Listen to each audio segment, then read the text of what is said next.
अभिनेत्री रश्मिका मंदानाच्या व्हायरल झालेल्या deepfake व्हिडिओनं AI डीपफेकच्या अस्वस्थ जगावर आणि वाढत्या आर्टिफिशियल इंटेलिजन्सच्या अनियंत्रित धोक्यांवर आता प्रकाश टाकलाय।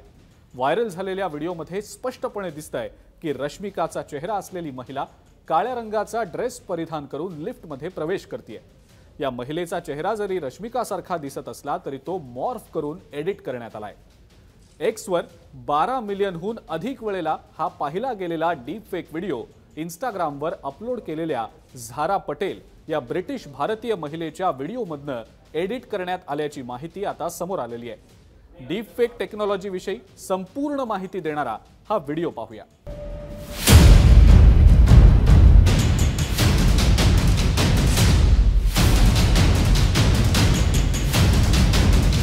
हा डीपफेक व्हिडिओ व्हायरल झाल्यानंतर अनेकांनी यावर चिंता व्यक्त केली।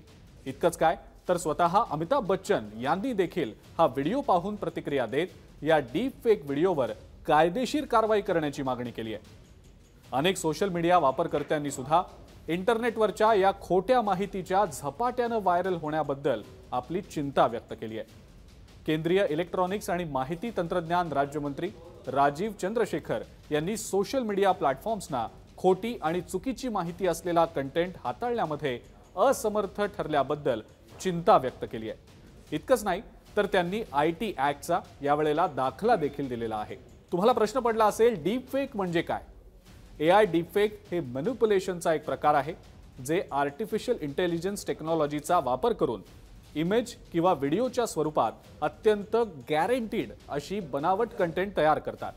Artificial intelligence, Photoshop, machine learning आणि इतर ऑनलाईन उपलब्ध असलेली टूल्स डीपफेक व्हिडिओज, क्लिप्स आणि इतर कंटेंट तयार करण्यासाठी मोठ्या प्रमाणावर वापरली गेलेली आहेत। आर्टिफिशियल इंटेलिजन्सने तयार केलेला हा कंटेंट खरा भासावा यासाठीच खरं तर डिझाइन केलेला असतो। खरं तर हा कंटेंट पूर्णपणे बनावट असतो। डीपफेक टेक्नॉलॉजी काल्पनिक फोटो, मॉर्फ केलेला व्हिडिओ किंवा सेलिब्रिटीजचे व्हॉइस क्लोन देखील तयार करू शकते। महिला डीपफेक पॉर्नच्या कशा बळी पडतायत? महिला हे एआय टूल्स आणि ॲप्सचं विशेष लक्ष आहेत। डीपफेक हे बहुतेक पॉर्नोग्राफिक कंटेंट तयार करण्यासाठी आतापर्यंत वापरलं गेलेलं आहे आणि हा कंटेंट साहजिकच सहमतीशिवाय किंवा परवानगीशिवाय तयार केला जातो।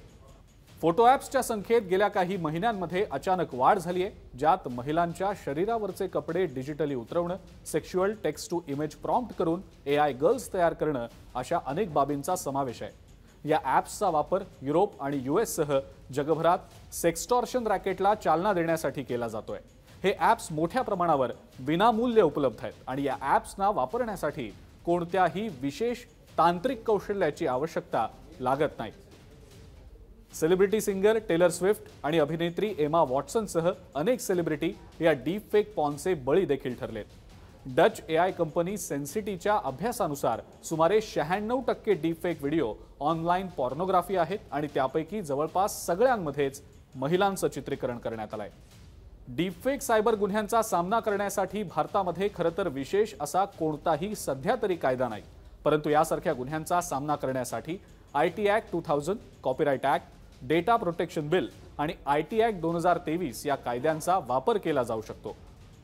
स्वतः रश्मिका मंदानानं व्हायरल झालेल्या या डीपफेक व्हिडिओवर चिंता व्यक्त केली आहे आणि टेक्नॉलॉजीचा गैरवापर केवळ तिच्यासाठीच नाही तर सामान्य इंटरनेट वापरकर्त्यांसाठी सुद्धा भयानक आहे असं मत व्यक्त केलंय। आर्टिफिशियल इंटेलिजन्सनं वर्तमान आणि भविष्यातल्या अनेक गोष्टी कदाचित सुलभ झालेल्या आहेत। हे जरी खरं असलं तरी याचा अयोग्य वापर हा कसा धोकादायक ठरू शकतो हे देखील आता समोर येत आहे आणि त्यामुळे आर्टिफिशियल इंटेलिजन्सचा वापर करा, पण जबाबदारीनं। हा व्हिडिओ तुम्हाला कसा वाटला ते कमेंट्समध्ये नक्की कळवा।